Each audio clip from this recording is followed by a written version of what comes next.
задали.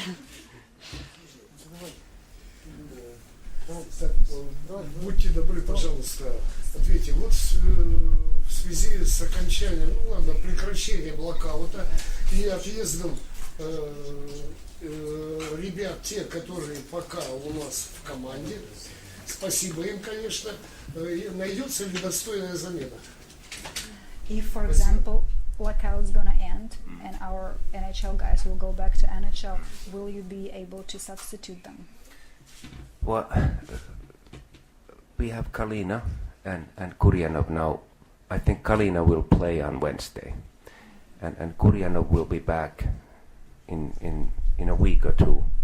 He'll be back. But for Nikitin, he has been great. From Omsk boy, I really love him, and a very good player, very good for us. And say with Sergei, I really like those boys. They really fit our system here. It's going to be hard always when we have to give them away if the NHL starts. That's a big thing. But so is the other teams. You know, the other teams are also losing players. We have to be really careful. And I have given this some thought how we will compensate that. Will we go to the markets or not? I'm not quite sure yet, but I have some details in my mind that we're not just laying on the couch and do nothing. We try to get those players to get compensated somehow. Но у нас есть Калинин и Курьянов. Калинин уже сыграет в среду, Курьянов выйдет на лед где-то через неделю или через 2 недели. Поэтому, естественно, они будут достойной заменой. А, допустим, Никитин, его будет тяжело заменить, потому что он защитник. И я очень рад, что и Сергей Костицын, и Никита Никитин присоединились к нашей команде, потому что они очень хорошо влились как и в команду, как и в систему. Никита Никитин, Мич, это очень хорошо, что он играет именно за Омск. Он прекрасный игрок, и я просто его обожаю. И, естественно, будет тяжело их заменить, но и в других командах тоже их звезды уедут. И поэтому нужно это тоже учитывать. Я пока еще не решил, будем ли мы искать на рынке других игроков. Я еще об этом думаю. Пока еще не решил, что делать с этой ситуацией. Но мы будем что-то делать, не просто лежать на диване и рассуждать. And I want to continue. If Nikita and Sergei go away, I think we have to think about maybe one defenseman, how we fill that spot.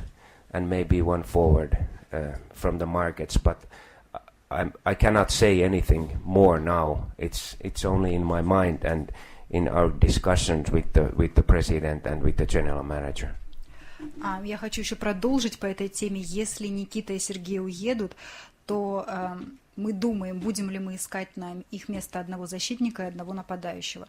Пока еще ничего не решено, мы просто еще обсуждаем это с президентом и генеральным менеджером. Петри, вопрос такой. Какова физическая форма у Сергея Калинина и в каком звене вы считаете сейчас видеть на ближайшие игры? What's the physical condition of Kalinin right now and in which line you see him? I think he's skating really well. He has been working very hard with Santeri Heiskanen, our physical coach, for a long time. And Santeri has done a good job with him. And he skates and battles really hard and really well right now. I don't know yet, or actually I do, but I don't want to say it in public yet that maybe which line he will come, but he probably will play on Wednesday. But I'm not gonna tell you guys and people outside yet which line, because I have to give it a little bit more thought. Ну, Сергей сейчас катается, он очень много работает, прекрасно работает. С ним занимается наш тренер по физической подготовке Сантери Хейскинен. И Сантери провел огромную работу с ним. Он постоянно с ним работает, и Сергей очень хорошо тренируется сейчас. Он, скорее всего, выйдет в среду на игру. Я пока еще не могу сказать ни вам, ни публике, ни журналистам, в каком звене и в каком качестве он выйдет. Я уже знаю, как это будет, просто не хочу пока еще говорить об этом никому. Пожалуйста. Вопрос такой, что сейчас тренировкам с основной командой привлечены два защитника омских ястребов, Мокин и Милюков. Планируете ли вы дать им шанс попробовать себя в основной команде? И планируете ли вы дать еще шанс Симону, который сейчас в Кургане?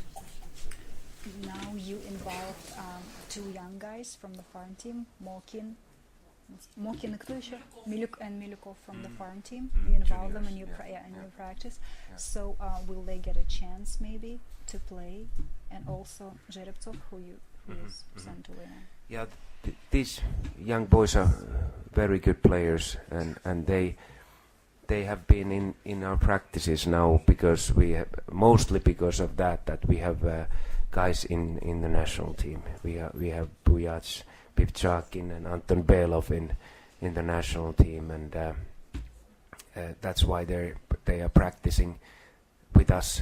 But at the same time, I can evaluate them and see them maybe in the future, but not upcoming weeks. We're gonna need all the boys, and I like young junior players, young boys who are ambition to get better, but it's too soon yet. They need to get better. Ну, молодые ребята, конечно, прекрасные игроки, но сейчас они тренируются с нами в основном только потому, что Певцакин, Белов и Пуяц, да, уехали в сборную, поэтому нам не хватает игроков. И я всегда очень доволен молодыми ребятами и с удовольствием наблюдаю с ними, пытаюсь оценить их и присматриваться к ним, но в ближайшие недели, естественно, они не будут играть в составе, но я всегда ценю ребят, которые много работают, усердно работают и всегда пытаются улучшить свой результат, поэтому в будущем, может быть, у них и есть шанс там. And I also sent Kozlov, Kalashnikov, Zerbenchov and Orlov to the farm team during this week. I didn't want them here with us. I want them to play. And they have been, I heard, and I found out that they have been playing really well down there. I have to think, will they continue there for a while and get playing experience or come back? I need to know if my defensemen from the national team are coming healthy home. Жеребцов, Калашников и Орлов, они уехали в Курган, потому что я хочу, чтобы они играли, чтобы они не просто тренировались, а у них была практика игровая. И я сейчас еще думаю, я слышал, что они очень хорошо себя там проявляют, поэтому сейчас я думаю, либо вернуть их сюда, либо оставить их там, и от того, в каком состоянии наши ребята вернутся из сборной, наши защитники. And I continue again. It's very important for those players to get more playing time, but also they are away from home, from their mummies, you know, not giving them food and everything every day. So it's good for them to mature at the same time. And I say that all those four boys are very important in the future of Omsk Avantgarde. I hope they get better and better, and they can be able to take a place in the main team in the future. Я считаю, что для ребят очень важна сейчас, для молодых ребят очень важна игровая практика, но еще более важным я считаю тот факт, что сейчас они будут оторваны от дома, от своих мам, которые их там холят, лелеют, кормят, и сейчас у них есть такая возможность вырасти, возмужать, и тогда уже в таком состоянии они могут принести больше пользы своей команде и в будущем занять место в основном составе. And I heard that Russian mamas are very, very, you know, after their boys, they're feeding them, and you know, all the Я time. слышал, что русские мамы очень хорошо следят за своими мальчиками, они их кормят очень хорошо.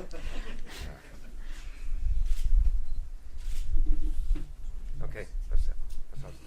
У меня два вопроса. Вы сказали, что очень хорошо знаете историю России, а было ли у вас уже время и возможность, чтобы познакомиться более подробно с историей нашего клуба, с его достижениями, с какими-то особенными ключевыми моментами. И еще с таким фактом, что у каждой из команды есть принципиальные для нее соперники, как для игроков, так и для болельщиков, матчи с которыми всегда превращаются в дерби. Вот для вас это важно и интересно, будут ли для вас вот те команды, с которыми мы играем по-особому, тоже какими-то соперниками особыми, или вы как бы на каждый матч себя и команду настраиваете одинаково и считаете каждый матч равно важным? И второй вопрос, я хотела бы поинтересоваться, почему сейчас, по какой причине, с вашей точки зрения, получает очень мало игрового времени Игорь Волков, это достаточно опытный нападающий, он прекрасно провел прошлый сезон, играл замечательно в плей-офф, но вот сейчас мы его редко видим на площадке, хотелось бы увидеть, по какой причине, вот что именно вас на данный момент не устраивает. So the first question is, you just mentioned that you already know Russian history really well. But do you know the history of our club? Have you been introduced to that? Well, I know a little bit about the club, for sure, yeah. Ну, немного я знаю о клубе, в котором работаю. But the main question is, you know that the history of our club and some of our opponents are more important for us than the others, that we play, we have a special mood to play with them, or the special, guts to play them. It's like becoming our derby. So does it matter for you who we play? Do you have some special preparation for some teams, and then or all the teams are the same for you? Same No, I think the players feel differently also for some other teams than the other teams, and well, for me all the teams are new, but I get information that this is in a way this is more important game than the other game, but in my mind you only get 3 points out of every game, which is very important. I don't pick the teams that much, but I see and I feel that some of the players who have played a lot in KHL and in Omsk, they play better against certain teams, not worse. They play better against those teams that they know that it's a bit more derby than the other teams. Ну и так как для меня все команды в КХЛ новые, для меня они практически все одинаковые. Я на них настраиваюсь одинаково. Но я понимаю, что для игроков, которые давно играют в Омске, либо давно играют в КХЛ, они всегда по-особому относятся к определенным командам. И для них это больше дерби, допустим, какая-то команда, чем другая. И я вижу, что против каких-то команд игроки играют лучше. Не хуже, а именно лучше. Они прямо настраиваются особенно на них. Но для меня все команды, как бы, они одинаковые. And the second question is about Igor Volkov. Okay. The question is why he doesn't get as much time as he did, ice time as he did before, because he's experienced and valuable player in this team, and he played really well last season and during playoffs. So what's wrong with him for you? Yes, he is very experienced, a very good player, and he did get more ice time at the start of the season, but you guys know that the competition is very tight and tough in downstairs, who plays and who will not. And we had example, we had young Moser, who just pushed himself, 93 born, and he just drove himself to the lineup. And you have to respect that. That's honesty from the coach, to only not look the age, look the playing, how much he's giving from his heart and from his legs to the avant-garde Omsk team. And I'm not saying this that Volkov doesn't give. He does give, but some of the guys just played a little bit better than him. And I respect Volkov, and hopefully we will get more out of Volkov during the rest of the half of the season. But the competition is the key. Nobody gets nothing without effort, or that's, Vika, what I mean? Yes, I know what you mean. Я с вами согласен, что Волков очень опытный и хороший игрок. Но сейчас в нашей команде существует такой здоровый соревновательный процесс. И каждый из ребят борется за место в составе. Посмотрите на Мозера. Мальчик 93-го года рождения, который сам себя буквально выпихнул оттуда, где он был, и впихнул себя в состав. И доказал всем, и показал свои работы, что он действительно может, что он талантливый. И это вот честный ответ, который вы требовали от тренера, что каждый это в силах любого так сделать, и он показал, играл от сердца и выкладывался полностью, и он заслужил место, и я обязана это уважать. И я не говорю, что Игорь Волков не выкладывался полностью и не вкладывал свою душу и сердце в это, но просто у других ребят это получилось лучше, чем у него. Я уважаю Игоря и надеюсь, что мы сможем получить больше отдачи от него в дальнейшем сезоне.